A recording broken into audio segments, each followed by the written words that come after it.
아틀란티스 대륙의 전설. 9. 계속 등장하는 후보지. 아틀란티스가 워낙 매력적이므로 후보지들은 계속 등장한다.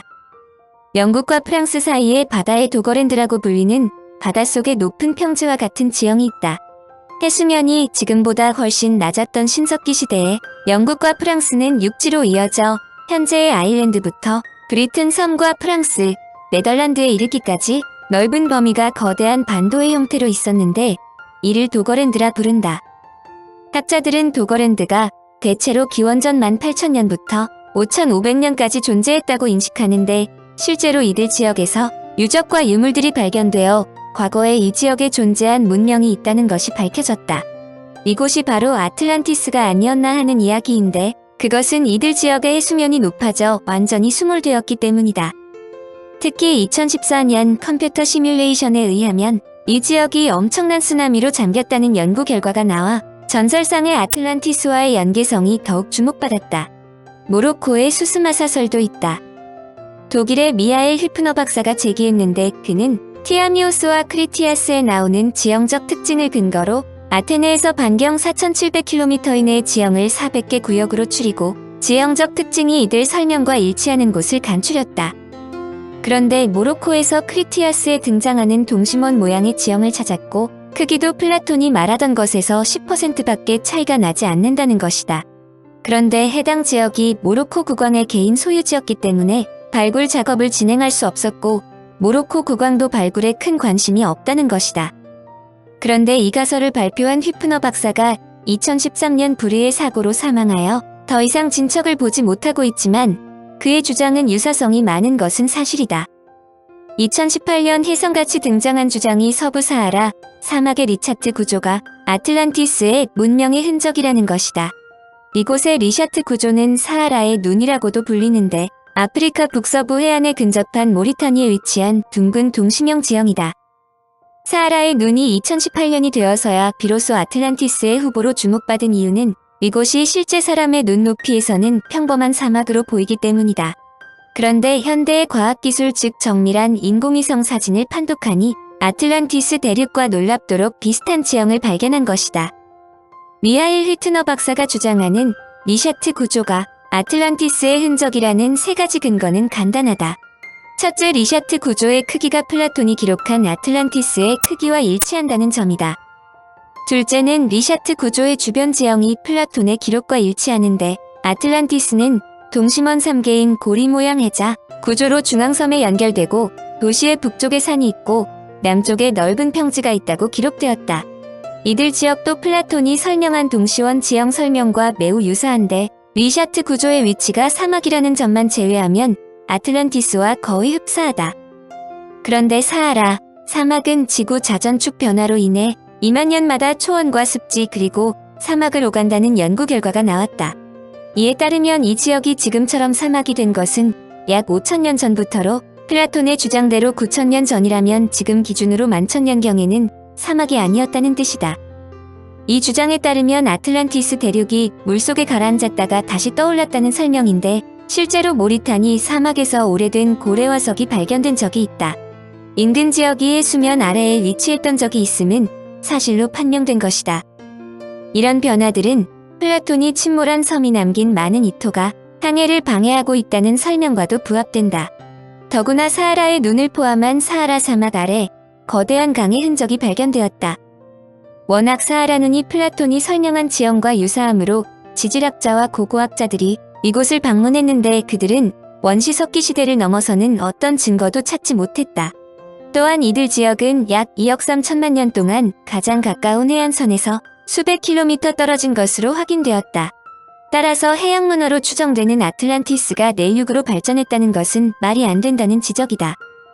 다소 혼란스럽기는 하지만 아틀란티스 대륙이 남아메리카의 안데스 산맥에 있는 알티노플라노 평원에 있다는 것이며 두 번째 가설은 아틀란티스 대륙의 파괴가 고대 지중해를 석권하였던 크레타 섬의 미노아 문명과 인근에 있는 산토리 섬의 테라 화산 대폭발과 관련되어 있다는 것이다. 남미 안데스 산맥에 있는 볼리비아의 알티노플라노 평원이 아틀란티스 대륙이라는 가설은 비교적 근래에 나온 것이다. 20년간 아틀란티스의 증거를 찾아온 탐사가 짐 앨런은 아틀란티스 대륙이 남미의 알티노플라노 평원이 틀림없다고 주장한다. 알티노플라노는 480km의 직사각형 모양을 갖고 있는 세계에서 가장 큰 평원이다. 알렌은 우선 지형이 플라톤이 설명한 것과 매우 유사하다고 지적했다. 현재는 평원이 황무지이지만 고대에는 운하로 둘러싸인 섬으로 180m의 원형 운하 유적이 발견되었다고 기염을 토했다. 특히 원형으로 든 팜파 올라가스 휴화산의 하얀색 절벽이 산을 둘러싸고 있는 모습은 아틀란티스 지형과 유사하다는 점도 지적했다. 알티노플라노가 플라톤이 기록한 아틀란티스와 유사한 점은 여러 분야에서 발견된다. 플라톤이 말한 적, 흙, 백색 돌이 발견되는 데다가 오리칼크도 발견되었다. 오리칼크는 구리와 금, 주석이 복합적으로 포함되어 있어 일반적으로 금보다 더 비싼 광석으로 알려졌지만 근래까지 플라톤이 상상으로 만든 광석으로 이해되었다. 그런데 안데스 지역에서 실제로 오리칼크가 발견되었다. 더구나 커다란 돌들을 이어 맞출 때 구리와 니켈로 만들어진 장부 맞춤 유물이 발견되었다. 그런데 니켈은 3500도 이상에서야 녹일 수 있는데 3500도는 현대에도 만들기 어려운 기술이다. 이들이 사용한 금속의 기술 수준을 볼 때 남미에 살았던 원주민들은 선진 과학기술을 갖고 있음이 틀림없다며 안토에우지노 박사도 이들이 아틀란티스인들이라면 충분한 설명이 된다고 역설했다. 또한 해발 3800m로 세계에서 가장 높은 내에 즉 땅의 융기로 바다가 갇힌 것인 티티카카오는 호수가 침몰했다는 전설을 갖고 있는데 아카코르 탐사팀이 수면 아래 30m 지점에서 부두와 재단, 사원을 비롯한 건물 유적이 발견된 것을 증거로 들었다. 정확한 조사 결과는 아직 발표되지 않았지만 이들 유적이 물속에 잠겼다는 아틀란티스의 유적임이 틀림없다고도 강조한다. 알렌은 남미 전체가 아틀란티스로 10개 왕국이 있었으며 앞에서 설명한 볼리비아의 티아오아나코 유적도 플라톤이 말한 왕국 중 하나라고 주장했다. 더욱이 현재는 남미에서 코끼리가 사라졌으나 기원전 300년경에도 코끼리가 존재했다는 증거가 발견되었다. 그리스와 전쟁을 했다는 설명이 가장 큰 걸림돌인데 앨런은 남미에서 현재도 제조되고 있는 거대한 갈대배로 세계 어디로든지 항해가 가능하다고 설명한다. 기원전 3500년경에 만들어진 이집트의 미라에서 코카인과 담배잎이 발견되었는데 이들 식물들은 과거의 남미에서만 발견된 것으로 아틀란티스와 이집트가 교역할 정도로 항해술이 발달했음을 알려주는 증거로 제시됐다. 남미에 살고 있는 아이마라족은 현재도 갈대배를 만들고 있는데 이들은 자신의 선조들이 이집트까지 항해했음을 의심하지 않는다. 알렌의 주장에 아메리카에서 그렇게 문명이 발달했다면 다른 세계에서는 문명이 계속 발달했는데 아메리카에서는 문명을 진보시키지 못했느냐고 반문한다. 알렌의 답변은 명쾌하다. 문명이 진보한다고 반드시 수직적이어야 한다는 것은 아니다라는 설명이다. 발달된 문명이 어떤 계기로 인하든 퇴보하는 경우가 많은데 아틀란티스의 문명이 1만여 년 전에 발달했다고 그 문명이 반드시 현대 문명과 같이 발전해야 한다는 것은 아니라는 뜻이다. 그러나 앨런의 주장은 치명적인 결점을 갖고 있다. 우선 알티노플라노는 1500만 년 동안 불모지였으며 플라톤이 기록한 만큼의 인구가 존재했다는 증거가 발견되지 않았다는 점이다. 또한 운하의 흔적도 180m나 되는 등 너무 넓어 인간이 만든 것이 아니라는 지적도 있으며 티아오아나코 유적을 보더라도 외부와의 접촉이 있었다는 증거가 전혀 없으며 탄소 측정법에 의할 경우 티아오아나코는 2000년에 지나지 않는다. 일부 과학자들은 아틀란티스 대륙이 지구의 어디엔가 실제 있었음을 믿더라도 남미가 아틀란티스 대륙이라고 주장하는 것은 어불성설이라고 일축한다.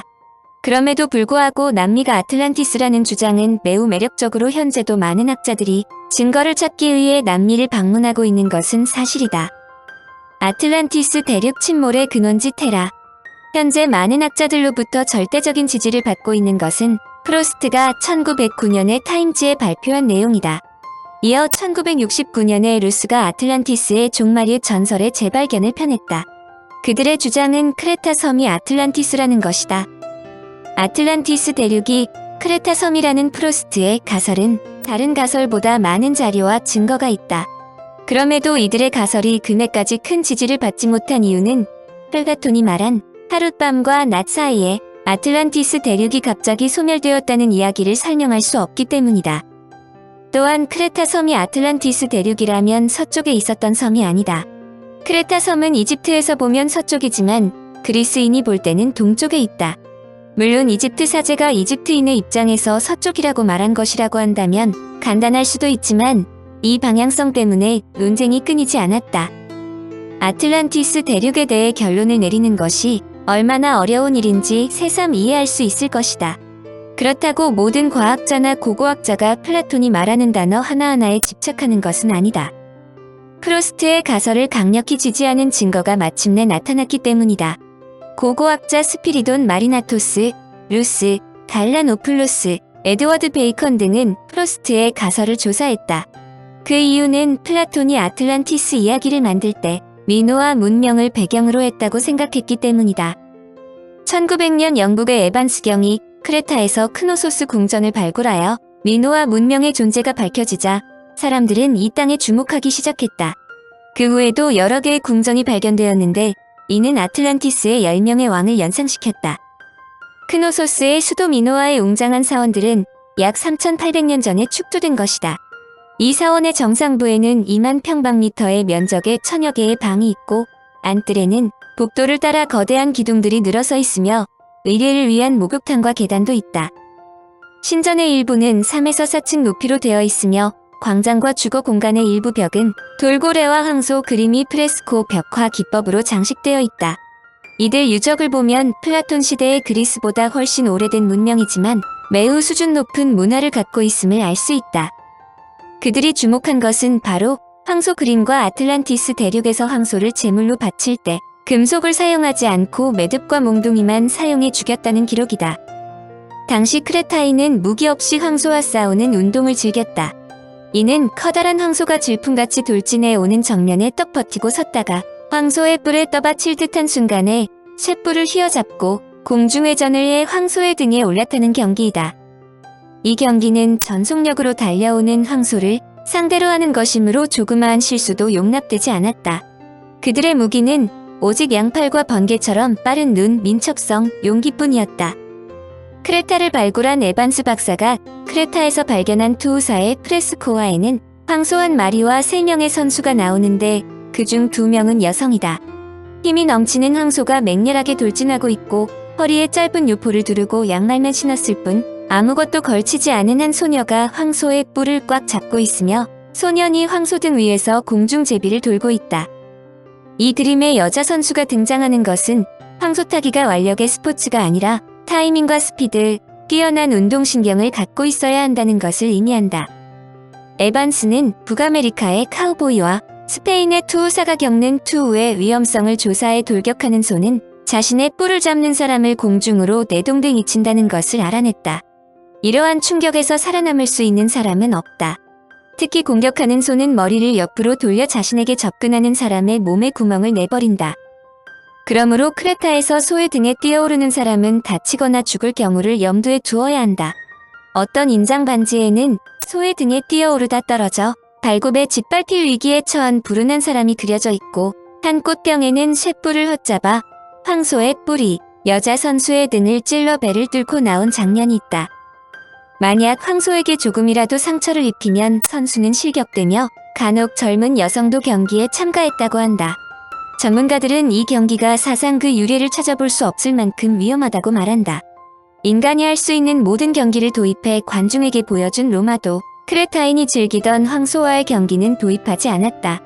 황소 타기가 대단히 위험한 경기라는 것을 알았기 때문으로 보인다.